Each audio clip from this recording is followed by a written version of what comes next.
Hi, I'm Taylor Combs. I am doing my informative speech on concussions in football. My thesis is that football has been played for many years, but the way that people view head injuries has evolved over time, and the new risks of brain injuries are being discovered.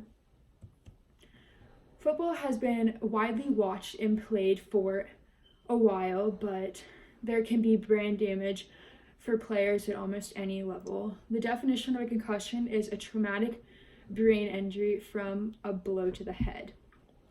In the speech, I will be covering early ages of football, chronic traumatic encephalopathy, also known as CTE, and then how Aaron Hernandez suffered from it, and then how the National Football League has responded to the concussion issue. So during the early ages of football, it started around the early 19th century, and the early helmets were just made of leather and they did not have any face mask. When people suffered head injuries and were thrown to the ground really hard, they just said, "Oh, well, you got your belt wrong," and you just kind of stand back up and just get back in the game. And that was very detrimental to players, but they just were not aware of that at the time, and there was not a lot of treatment to seek for these types of injuries.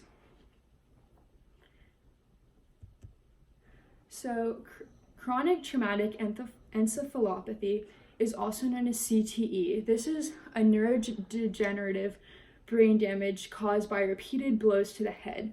It also is the result of severe frontal lobe damage, and this affects how people regulate their emotions and make decisions. The difficult part about this brain disease is that it cannot be diagnosed until an autopsy is performed. An example of CTE in a football player is Aaron Hernandez. Aaron Hernandez was a very successful college football player at the University of Florida, and he was so good that he went on to play for the Patriots, and he won the 2012 Super Bowl when he caught a pass from Tom Brady. Although he had a very successful football career, he suffered from a lot of personal issues that kind of led to a lot of setbacks, and that eventually led to his downfall. Anne McKee studied his brain at Boston University CTE Center after he committed suicide in jail, and they found some very alarming discoveries.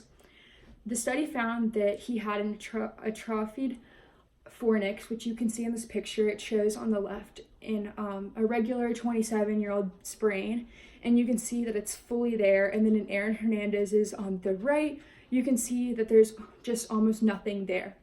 So this is also, this can play a role in just memory in general. It can result in a lot of memory loss. They also found that his frontal lobe was scarred with protein. His frontal lobe is very important in just how a person perceives information and makes decisions. They also found he had a damaged amygdala, which results in how people kind of regulate emotions. And when it's damaged, it can kind of result in just depressive thoughts and sudden fits of rage.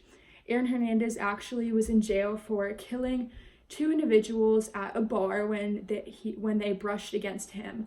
And CTE was kind of to blame for this, which many scientists believe, because a normal person would not just kill someone because of something so small. So they think that his decision making was impacted by his frontal lobe damage. So the National Football League has responded to these claims that this football puts them at risk for CTE and just concussions in general. So the Journal of the American Medical Association kind of came up with a study partnering with the Boston University Anne McKee study, and they kind of interpreted a lot of the information about what they had found about CTE in football players, and they found that 110 out of 111 dead football players' brains showed signs of CTE at any level. So 4,500 players sued the NFL because they felt like they were not protected enough from the risks when they played football for the NFL. So the NFL settled with them, although they did not complain or claim any wrongdoing, and they paid out $867 million. And then this also gave money to future players affected. So after this, 18,000 players became eligible if they had signs of dementia, depression, or Alzheimer's. As a result of this and the new correlation between CTE and football, there have been new regulations put in place to defend players at college and national football league levels. So concussion protocol is put in place if a person shows signs of concussion or there is a fear that a player has gotten a concussion, they will be taken to the sidelines and will go through concussion protocol, like concussion tests that the medical professionals can kind of give them, and then they can be taken out of the game if they show signs of a concussion.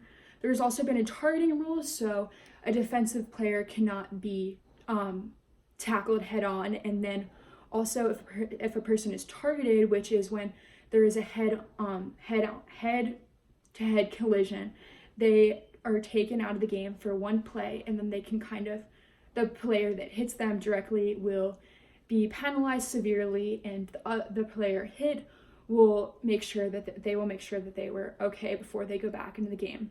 Also, if a player's helmet is removed in a play, they have to go out and make sure that they do not have a concussion as well.